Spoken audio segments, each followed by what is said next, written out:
सतनाम ज्ञान जागृति लोक कला मंच ग्राम खूटा की शानदार प्रस्तुति गायक संजय दिवाकर जी और गायिका रंभा भारती जी।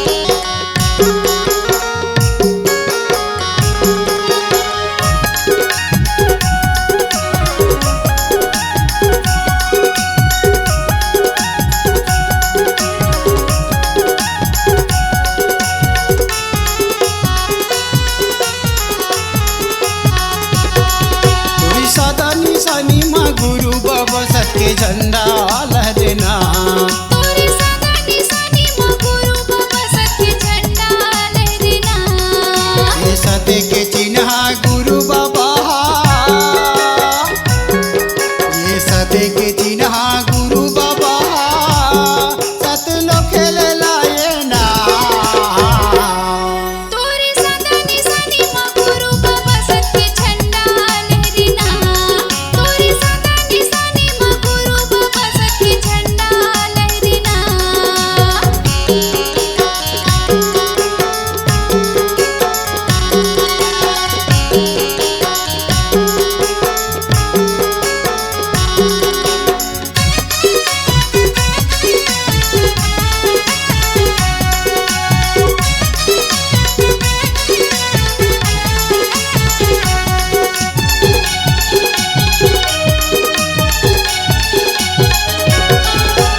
सते के चिन्ह गुरु बाबा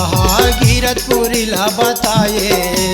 गुरु गति जोड़ा काम हवे सादा के झंडा लहराए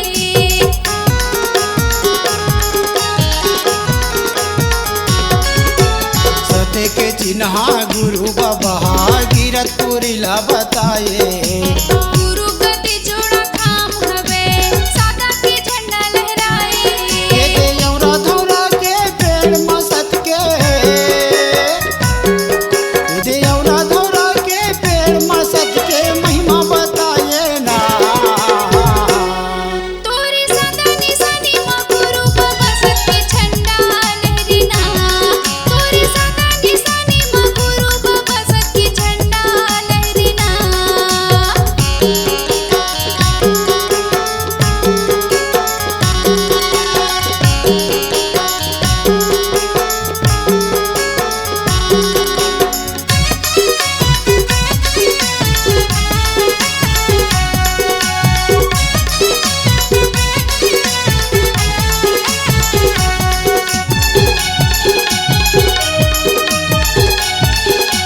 ये सदा के झंडा चाहो को नहीं ये दुनिया में लहराए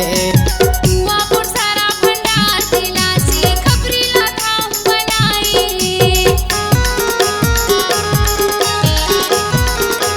ये सदा के झंडा चाहो को नहीं ये दुनिया में लहराए